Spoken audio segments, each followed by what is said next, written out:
Good morning, Kansas City. Welcome to Uncanceled on KCMO Talk Radio 95.7 FM. I'm Kevin Kietzman in on a Friday morning. A beautiful day in Kansas City, if you don't mind a little chill in the air. If this is winter, I can take it.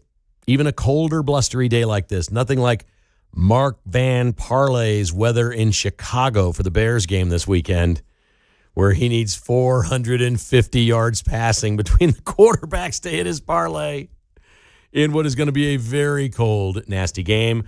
I said, hey, it could go to overtime. It's the postseason. They have to come up with a winner. They could play an extra 20 minutes. Who knows? Anything could happen. I'm rooting for overtime for you, buddy, in that parlay. That should be good. We got a fine show lined up for you today, including, coming up in about a half an hour, the vice president, she was the vice president. Now she's acting president of Venezuela, Delcy Rodriguez, has a great quote you have to hear about the possibility of coming to D.C. Like, she really wants to come to D.C. and visit Trump because Trump had the conservative lady there yesterday, and she gave him a Nobel Peace Prize medal, which was kind of nice. She wants to be president. These women, you can't make this up. This is a Saturday Night Live sketch. You got two Venezuelan women lining up to go to D.C. to court Trump to become president. That's what they want. This is just the best. It's so fun to watch. But wait till you hear what she said about going to D.C. We will get into that. We're also going to tell you the worst tourist attraction in the world, and it's in America. I'll let you think about that for a while. One of those websites did a thing, the 100 worst tourist attractions. Most overrated is part of it, but worst. Like, you've heard of all of them. You know all of them. They rank the worst tourist attraction. It's in America. I'll even go farther than that. It's in California. It's in California. We'll let you know a little bit later. We'll talk about Patrick Mahomes, who had a lot to say about playing football in week one. We'll do that with Mark Van Sickle, and we will get our deadlocks of the week. I have a deadlock of the week this week, Mark, and you're not going to like it. So we'll find out what yours is. We will start today with the Insurrection Act. So I guess we all know what the Insurrection Act is. The president can invoke this, and the Insurrection Act was basically put forth for the president to use against armed groups that are defying federal law. That's basically what it is. Insurrection. You're defying federal law. Well, that's happening. We're seeing that in Minneapolis. There's also Insurrection Act provisions for a place where state and local officials are not enforcing federal law, or where there's excessive violence, or if there's organized resistance against the government, or if courts, tax collection, or officials elected are compromised by threats or blockades of some sort. So almost all of those apply in Minneapolis. There's no question you could do it. If I had opened the mic yesterday and somebody called and said, what do you think? Should Trump do this? I would have said yes. Now I'm going to say no. Because, and this all gets twisted around with what we think of the media in this country and the era of media consumption we live in. There was a movie came out a few years ago. I watched it on streaming at home. Tom Hanks was in it. And I watched it because it was like the beginning of more immediate journalism. It was called News of the World. Do you remember that movie, Mark? News of the World with Tom Hanks? I never saw it. Okay. So this was set in like the 1800s, and there's stagecoaches and horses, and it's basically like a Western. But imagine if you lived in Kansas or Arizona, and you were waiting to get word from what's going on in Washington, D.C. with your government, or even during the Civil War or whatever may be happening, unless you had your own telegraph or lived in a town where they could do that and post it and they had their own newspaper, you didn't know. Tom Hanks' job in that movie, his career, and he befriended this little girl who was orphaned and he just got on his horse. They went around from community to community, and he read them the news of the world. He got it from like D.C. and started going west, and he got it there before anybody else. That's how news was disseminated. Now it's instantaneously. You're watching it live. You're just watching it live happen and unfold in Minneapolis. And a lot of us are starting to say, well, this is the worst thing we've ever seen. Well, it's not even close to the Rodney King riots. I remember those. Those were in the 90s. And the Insurrection Act, amazingly, has been used 30 times in the United States by 37% of our presidents. Over a third of the presidents have used this, but it hasn't been used since 1967 when LBJ did it in the Detroit riots. So I think Trump invoked it maybe last summer in L.A. But this is completely different than that. This is literally an entire group of people in a state and politicians and law enforcement against the federal government. I think this is different than what L.A. was. L.A. was just excited. It was just L.A. It was just everybody from everywhere came out of the shadows and tried to throw a rock or burn something, and they didn't know what they were doing. That's not what this is. This is more organized. This is one of those things. So I started looking this up. I'm like, well, they've used this a lot. We used to have a lot bigger problems than we have today. But the media don't want you to know that. They want you to think that Trump is the worst president we've ever had. These are unprecedented times. We're living through history, and they are unprecedented times, but not because of this. This is quite common. Get this, in 1967, LBJ, a Democrat, was in the White House, and they had riots in Detroit. He sent 12,000 troops in through the Insurrection Act to Detroit and cleaned the thing up in a matter of days. The first order was, if you see somebody looting a store, shoot them. Let me repeat that. If you're busting store windows and stealing stuff, you were to be shot. 43 people were killed. 1,189 were injured. There were 7,200 arrests. That was a Democrat president. Detroit was cleaned up very quickly. The rioting stopped in a hurry. It was bloody. It was awful. Trump ain't doing that. He's not doing that for a lot of reasons. One is, in modern America, you see everything. We're all more sensitive to it. A lot of people, even in 1967, were reading it in a newspaper. They didn't see it. They were reading about it. Okay. If you read about, and I'm picking on football players here, but if you read about a football player assaulting or doing something to, well, Rashee Rice is hooked up in this right now. We don't know what happened in this. We don't know if he's done anything wrong or not, but he's got a girlfriend. It's different now because she posted pictures and bruises and all this stuff, and she says all this stuff, and you start, okay. When there was a video of Kareem Hunt with that girl in the hallway of the hotel, it was damning. You saw it. We've seen Diddy. We saw what he did, pulling her by the hair and kicking her in the stomach, and that we see it. But when things were just in the newspaper and you read about it, there was this, well, our whole country was founded on this, presumed innocent until proven guilty. So we do way less with these things now than ever before. Trump is mild compared to the other 36 presidents other presidents that have done this. 17 different presidents have used the Insurrection Act. I don't think they should do it in Minneapolis. I think it's going to peter out. We're already seeing the mayor now, Jacob Fry, saying, I'm not real sure. This isn't good. You know, we can't be complicit in this. Don't take the bait. The violence, it's not right.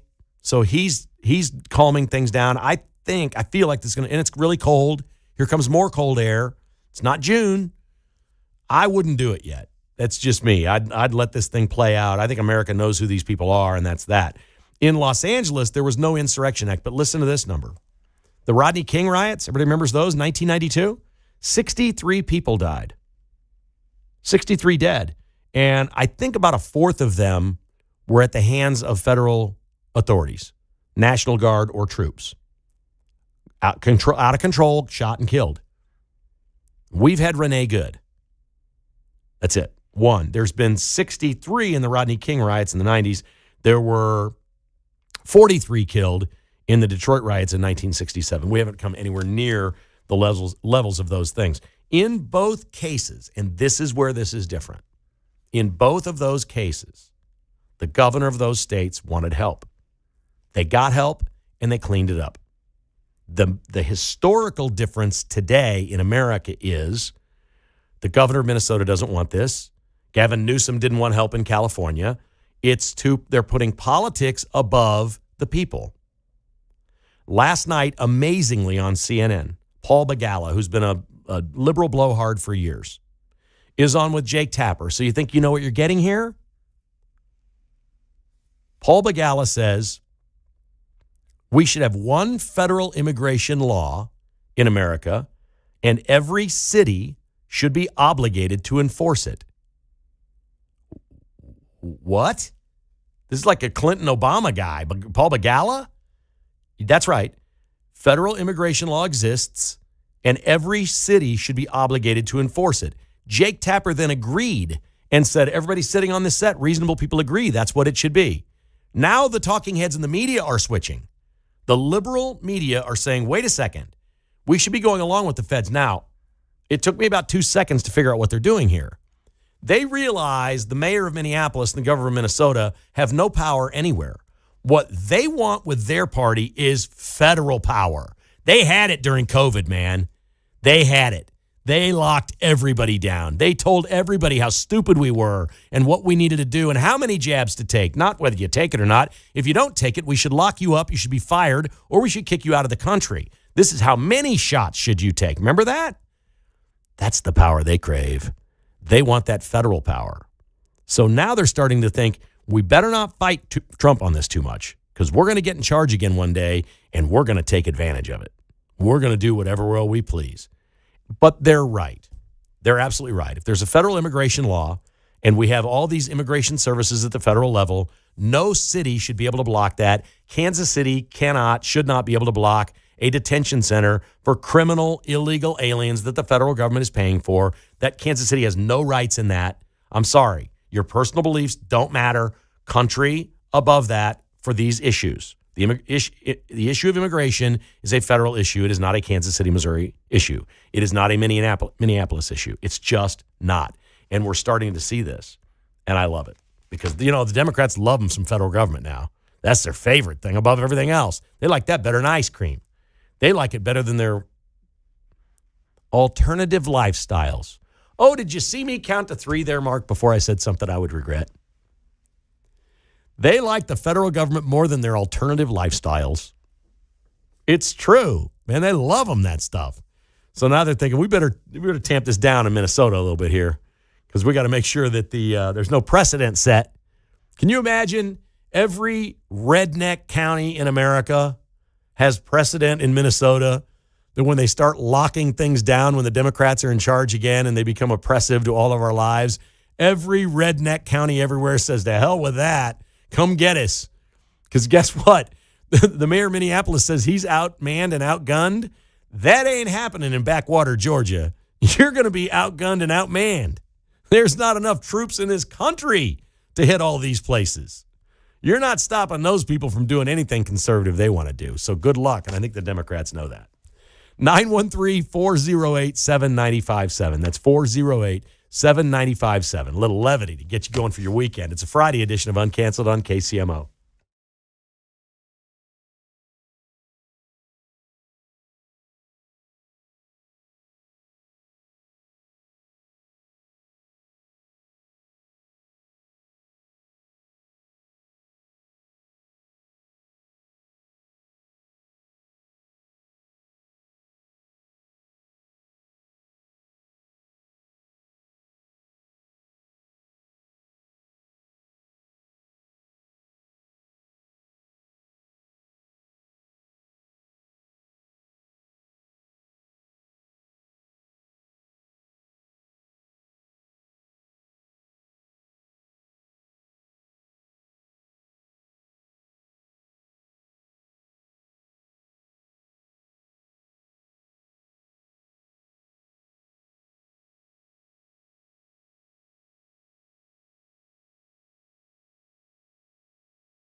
from Leawood to Liberty. It's Kevin Kietzman, Uncanceled, on 95.7 FM KCMO Talk Radio.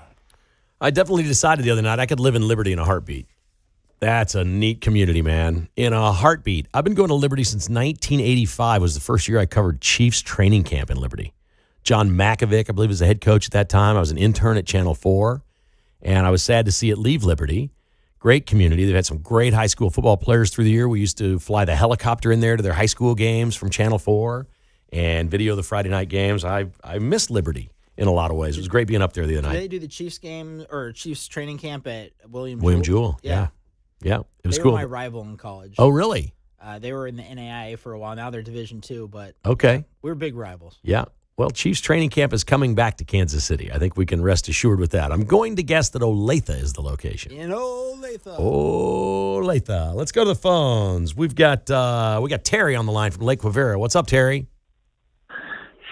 Hey, Kevin. I agree with you. The president should not use the Insurrection Act, at least not in places like Minnesota. If these people want to live in what the president might call an S-hole city or county or state, let them. But if he does decide to go in, I don't think he should use tear gas. I think he should use mustard gas. Okay. That's a little harsh. I just gave you some stats on a lot of people that died from riots where we went and did this. I think this is going to peter out. I could be wrong. I mean, I think some of these people came from out of town and they probably came from warmer places and they're going to give this a few days and go, you know what, this isn't so good. There's supposed to be a cold blast going through the upper Midwest. I don't know. It doesn't look like a giant pressure cooker to me. I do think if I were the president, I would make some sort of a statement to the authorities in Minnesota that here's the deal. We're going to keep doing what we're doing because we can do it by law. And whatever gets destroyed there and broken and whatever, there will be no federal aid or relief. You're on your own to fix it. Whatever they break, whatever they burn, whatever they do, you're getting nothing. Because last time we went in and gave them a bunch of George Floyd money. We're out on that. Out. The other 49 states are not helping you. That's the way you should frame it. The other 49 states are not helping you for any damage. You're on your own.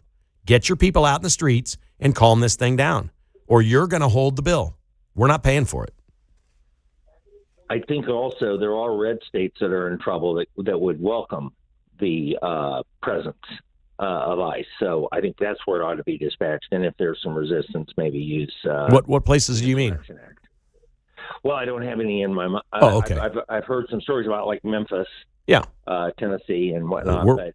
We're there. He's cleaning Memphis up. Their crime rates are down dramatically in the first 2 months of federal aid that they've gotten. But that was the governor calling for help, and Trump went in, and Memphis crime stats are down like 30% in 1 month. That's the difference. That's what I'm saying. Yeah. Good call, buddy. Thank you. And I've been to Memphis a time or two, but I've never gone there and like done Beale Street and the music scene and all these historically great Memphis things. I've not experienced that. I've wanted to, but I've looked at how dangerous it is. There was an old Tom Cruise movie. It was one of the, it was a thriller of some sort that was based in Memphis and the Peabody Hotel there where the ducks walk through. I mean, the whole thing looks kind of cool to me, but it's all seemed a little too dangerous to be there like after dark or whatever. They clean Memphis up. I'm going. I'm going to go visit Memphis because I like live music. And you know how many songs have been written about Memphis music and Beale Street? And this is one of the great places in America that just turned into a place that nobody would go to. And Nashville's really hot right now, but they've got some Democrats in charge in the actual Nashville proper part. The reason Nashville is hot is because of the state laws. The income tax is zero, a lot of these other things. If these politicians in Nashville don't get this right, they can ruin Nashville's tourism. That's possible. There's a really strong culture there that's conservative in that town, but the vote doesn't go that way. And they've had problems with police departments and supporting police and things like that. So I think Nashville is one to watch as we go forward to the next 10 or 20 years because it's just growing so dramatically and people moving in. It's like any other city that grows and gets bigger, it becomes more and more liberal. It's crazy. I saw this list online. It's the 100 worst tourist attractions around the world. Now, they have to be famous to qualify. They can't just say, like, I didn't see the world's largest ball of twine in Kansas on there. it certainly would be worse than the one that finished worse. I shouldn't say that. I shouldn't say terrible things about Kansas. I've never been to the Ball of Twine, but I've seen a picture, and that's good enough for me. It's if it were right on the side of the road, I might stop, but it's not. The 100 worst tourist attractions around the world, the worst in the world, based on it's famous and people go there and the number of people that visit and all these things, is the Hollywood Walk of Fame. It is described as boring, dirty, and not safe. They say visitors every time say they are underwhelmed by what they saw. They refer to the area as shabby and tacky. It is also listed on TripAdvisor, which is a separate list. Of all the things to do in L.A., the Hollywood Walk of Fame is number 64. Man, these poor liberals in Hollywood are having a bad go these days, aren't they? I mean, I almost feel a little bit sorry for them. You got so many actors and comedians and people coming out as free speech warriors and saying they're conservative and getting work, and, streaming platforms are welcoming them. They're finding that the ratings of the actors in the shows that lean a little conservative are better than the liberal ones. Well, who'd have known or thought that Americans would actually like this content? It feels like Hollywood's changing a little bit, but I don't know that if I thought the Hollywood Walk of Fame was on that side of the street. Is it Sunset Boulevard is where it is? And I was on the other side, I'm not sure I'd walk across the street to go see who was on those stars. Would you? I went there in 2002. To the Walk of Fame. Yeah. Okay. 2002, different time. Yeah, that was when I was in high school. I thought it was kind of cool at the Yep. time. I was just looking for people that I knew, basically. You know what? I probably would have done it in high school too, and thought it was really cool. We once upon a time as kids, my two older siblings were out of the house and moved on. It was me and my sister left. And we took the vacation of a lifetime. We went to California. We'd never been on an airplane before or anything like that. And my sister looked up the name of the guy who played Jethro on the Beverly Hillbillies. She found him in the phone book and wanted to go there, wanted to call him and go there. His name is Max Bayer or something. She was just like, I got to go see this. And we got on one of those buses where they did the movie star homes. That's fun. We did that. I was probably 13, maybe 12, 13, 14. So there you go. All right. Patrick Mahomes says he's getting ready to come back. We're going to talk about that and some other big issues as the show continues. In Venezuela, the current fill-in president, Delcy Rodriguez, says she may be coming to D.C., but it's not what you think. What she's telling the Trump administration and what she's telling the people in Venezuela are two different things. Wait till you hear this quote and a suggestion we have for her. It sounds like she's lining up a visit, as Machado was there yesterday and presented Trump with a Nobel Peace Prize medallion or a medal. That's all coming up next on KCMO Talk Radio. This is Uncanceled on a Friday. The Vince Show is coming your way at 11. Here comes the news.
From Lenexa to Lee Summit, it's Kevin Kietzman, Uncanceled, on 95.7 FM KCMO Talk Radio. Man, if you can't get that keyword, I give up on you.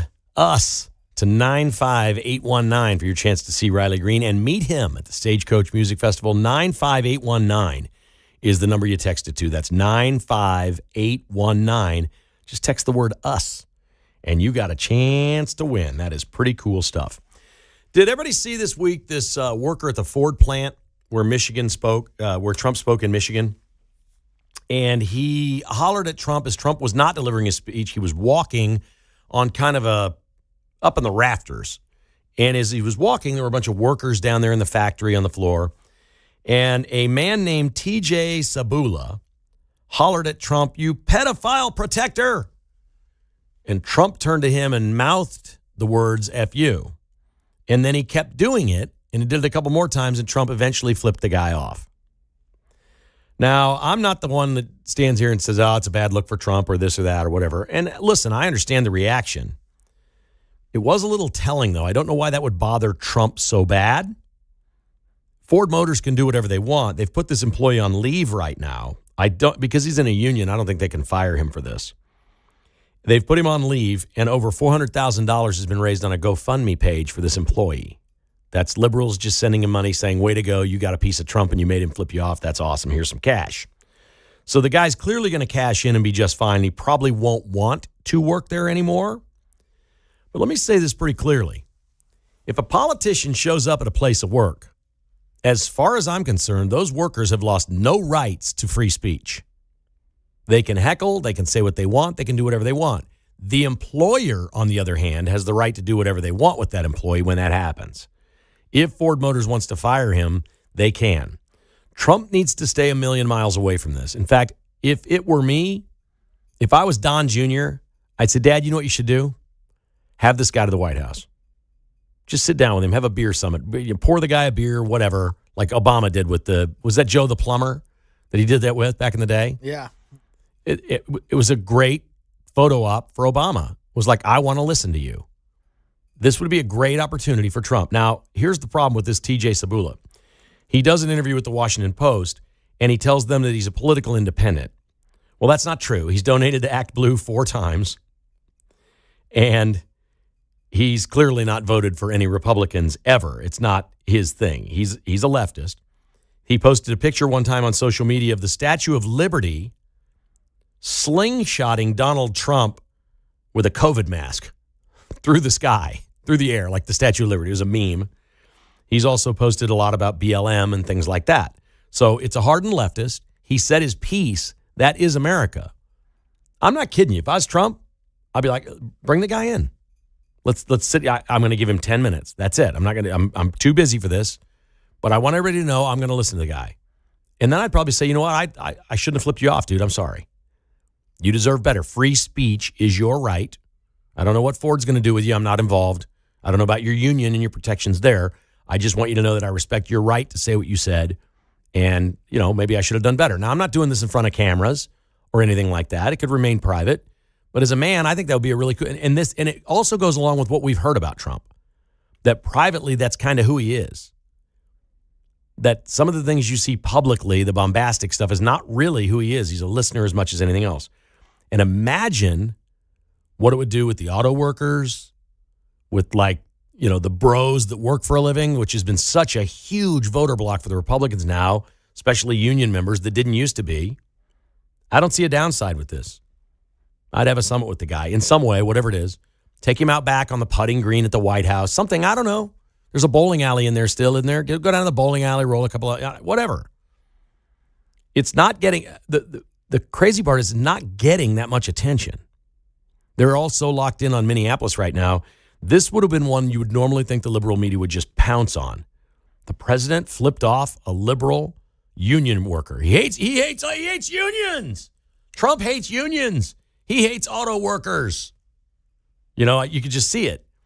So I'm guessing, since Ford put him on leave, that there's something else in the personnel file that we don't know about. That there's something else that the kind of person that would do that at work. Okay, now I've admitted at the Chiefs parade, I hollered at the Kansas governor. I let her have it good, man. She went right by in front of me. I just let her have it. At first, she thought I was a fan, and she waved at me, and then I'm like, I'm booing her, the whole thing. She turned the other way like, oh, who's that crazy guy?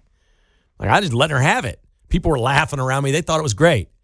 Most of those parade fans were conservative up and down the route, and when she came by, I just let her have it. It's my right?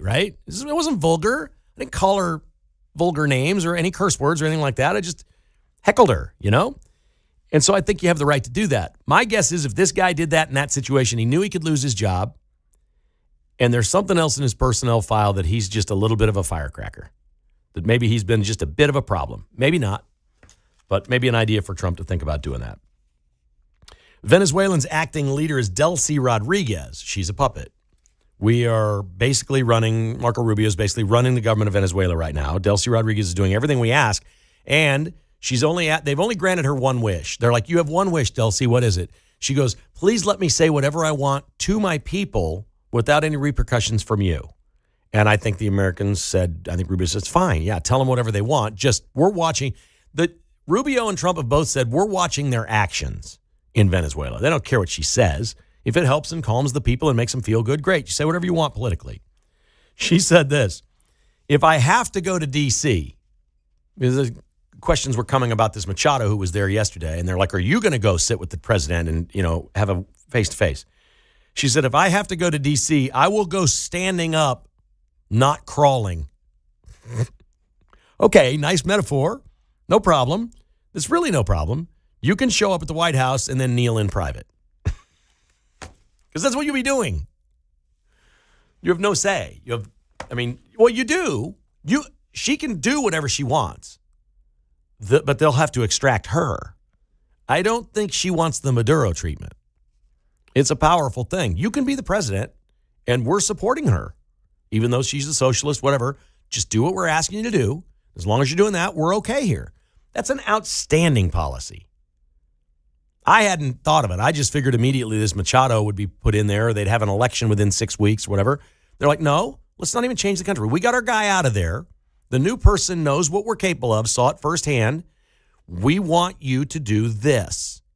We want you to get rid of Russia and China ties. We're taking the oil. We're getting a whole bunch of, all of it. And they're complying to this point. If they don't comply, she's in trouble. I don't think Delcy wants any part of that.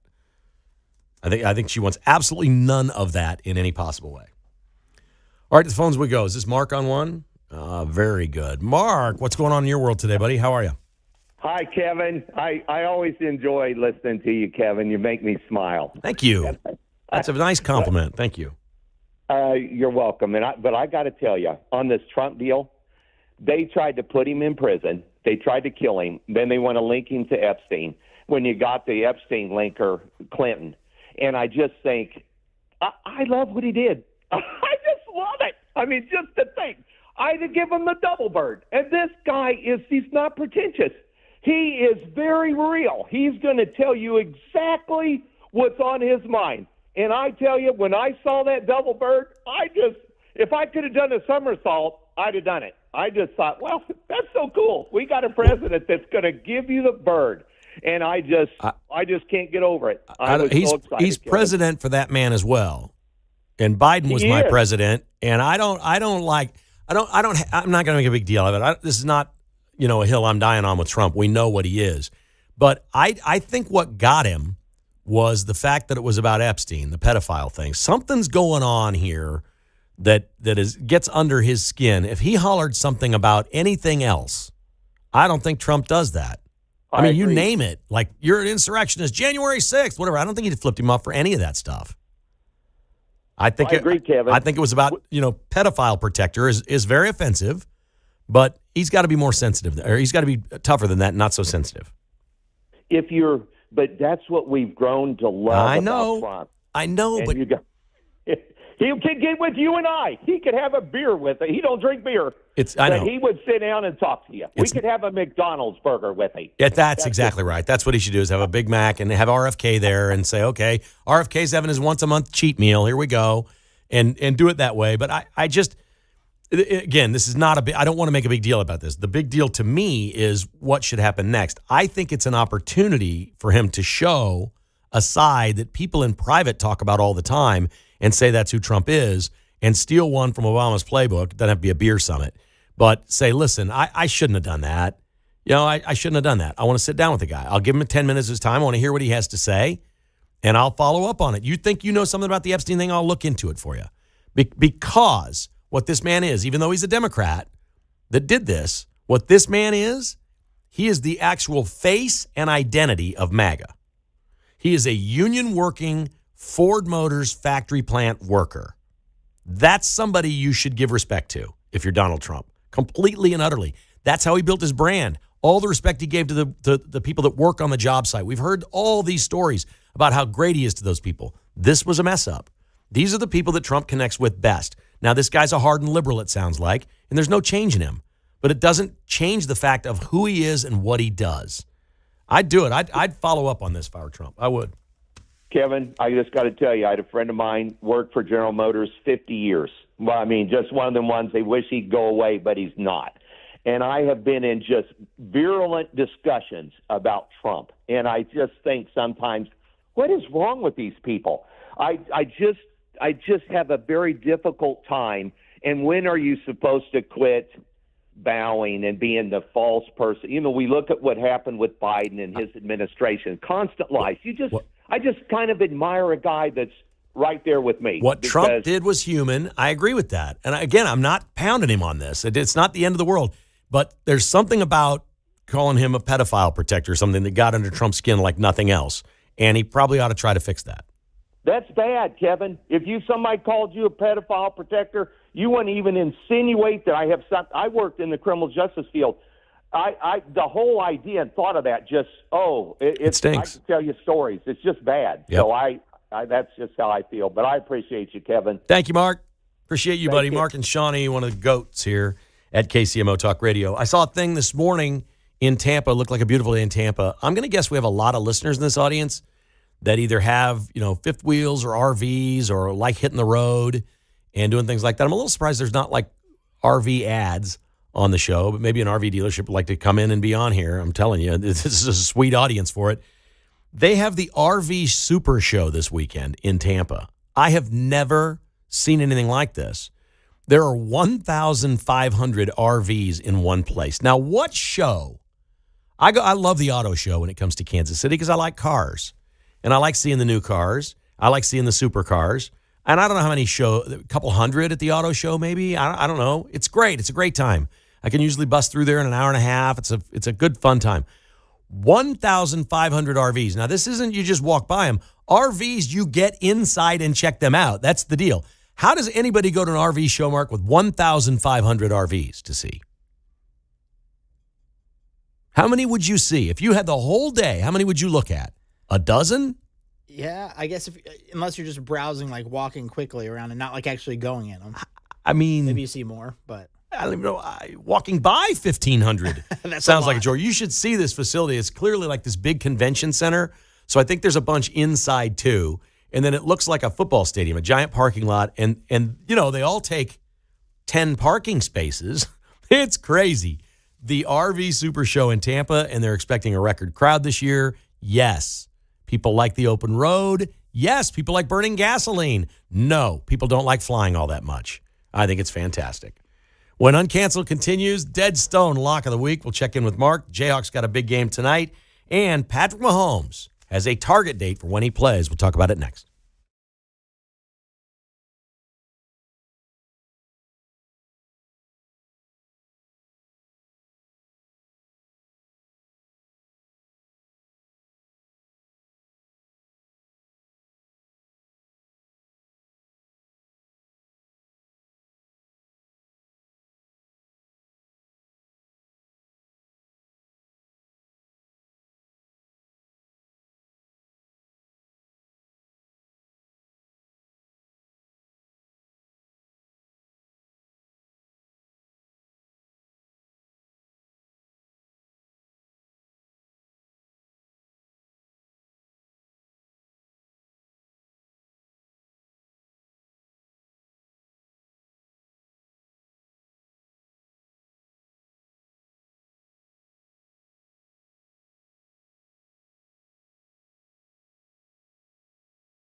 From Overland Park to Parkville, it's Kevin Kietzman, Uncanceled, on 95.7 FM KCMO Talk Radio.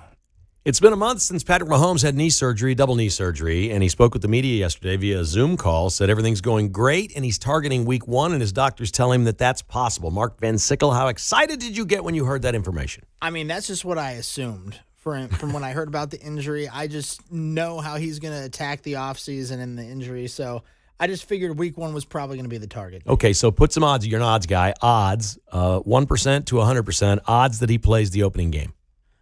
I would say right now the over/under on week 1, so it'd be week 2 would be the start. So I don't know how to do odds on games like that. First game of the year, Chiefs' first game of the year that he starts and plays. -1. No, just percentage chance he plays. Oh, percentage? Yeah. I'd say 60%. 60%. Okay, good. Yeah. I like that. I may go a little bit higher, but not much higher. Yeah. I was hearing in your voice that you thought it was a lock that he's going to play week 1. Well, in my opinion, yes, but I'm not around him all the time. So you don't get to make the decision. A lot of the questions that he was fielding were about the offensive coordinator position. Am I missing something? Did they fire Matt Nagy? He's not under contract. I understand. But So they're not going to make an announcement that he's not with the team? Because his bio still says he's the offensive coordinator of the Kansas City Chiefs. He hasn't gone anywhere else. And then Mahomes started answering questions like, oh, yeah, that's decided. He's gone. And he started talking about what they're looking for in a new one. I mean, I'm all for that. I just want, did Mahomes say things yesterday he wasn't supposed to say? He essentially said Nagy's gone for sure. yeah, that's a good point. I didn't think about that. I was listening to it yesterday, and yeah, it did seem like they had moved on already. Do you think he's lobbying for Cliff Kingsbury? Because I do not want Cliff Kingsbury here. I don't know if he's lobbying for him. He did mention that other guys are doing their head coaching searches right now, and then we'd kind of know more then. So. Right. Maybe he is looking at that, but it seems like Alex Smith likes Mike Kafka. Yeah, Kafka's the heavy favorite, and I've said for years I thought Mike Kafka would be the next head coach of the Chiefs after Andy Reid. I just felt like with his connection with Mahomes and everything right there, it seems logical. But boy, I'm really interested. I wonder what the interviews are going like with Nathan Scheelhaase from Kansas City, the 35-year-old young man who's the passing game coordinator for the Rams. He's getting head coaching interviews. I wonder how that's going for him. If nothing else, what an unbelievable experience for when the time comes. I'd love to see Andy go out of the system and bring somebody else in to be the OC and see what happens. We'll see. All right, you got a dead stone cold lock of the week for me? Yeah, I'm a little nervous on some of these NFL games with these spreads this weekend, but I think I'm going to go Kansas -7.5 tonight at Allen Fieldhouse against Baylor. Against Baylor. Another beatdown. Kansas goes and rolls tonight. Mm-hmm. I don't dislike that at all. You're not going to like my dead stone cold lock of the week. You can guess it, can't you? Probably the Niners. It is the Niners. Yeah. They're getting a touchdown, man. Yeah, it's a lot. It's a division game. They won at Seattle earlier this year. There is a thing in the NFL, we've seen it before, and in sports, when you've played and not had the week off, sometimes what benefits Seattle is the rest and being at home. What benefits the Niners is they just went and won. And George Kittle's gone for the year. He tore his ACL. The Niners seem to be the team that works through all that. They're so consistent. They've been here before. I could see them down 10, 11, 14 points with 2.5 to go and going down and backdooring the thing and at least getting a push. Yeah, that's true. I just don't see 38-10 in this thing. Do you? No, I mean, even just a couple weeks ago in Week 18, it was, 13-3? So, just a touchdown, like you said, would have covered that. So. Yeah. I got to go 49ers +7. Plus, I'm playing with house money because I had them last week, and I didn't. They were getting 6.5 or 6 last week. That was crazy. On the road, and I didn't completely and totally understand that one, so I'm excited about that. It's going to be a great, great weekend of NFL football, and I know that a lot of our listeners love all of that. And I'm so sad that the season is almost ending. Monday night is the national championship game in college, so we've got that to look forward to. I mentioned this briefly with Pete today. He was talking about baseball salaries, and he had Dayton Moore on earlier today. Did anybody notice when Dayton Moore was on with Pete? He works for the Texas Rangers now. He's a senior executive with the Rangers, that he still refers to the Royals as we and us. Yeah, it's always a part of them. And he lives in Kansas City. You know, Dayton's a great guy. And if he ran for office, he'd have my support. That would be easy. He's not going to do that at this time. He has done so many good things in Kansas City, not just CU in the major leagues. When I left my previous position, I never know how to describe exactly what happened because I can't really say. He was one of the first people that called me, and he's just such a fine human being that I just don't know how to put it into words. I wish nothing but happiness and success for him in whatever endeavor he's in. I know he still likes being in baseball, but he doesn't want to be in baseball like full time. He's got his faith, he's got charity, he's interested in politics, he loves the state of Kansas. There's a lot of things that are really important to Dayton Moore. I think that's pretty cool. He's just a really good man. I don't know that, when the new owners came in, the clock was probably ticking. That's just the way things work in sports. It's worked out okay. J.J. Piccolo's done nice. They seem to be in a pretty good place right now. But the Royals are spending money. We sit here and say they're bungling this, bungling that. Did you know that the Royals are picked to finish second in their division this year? Which means the odds are pretty close to winning.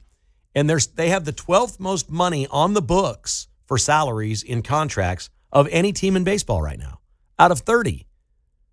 If they could add one more outfielder, I think they can win it. Spend even more, Mark. Spend even more. Exactly.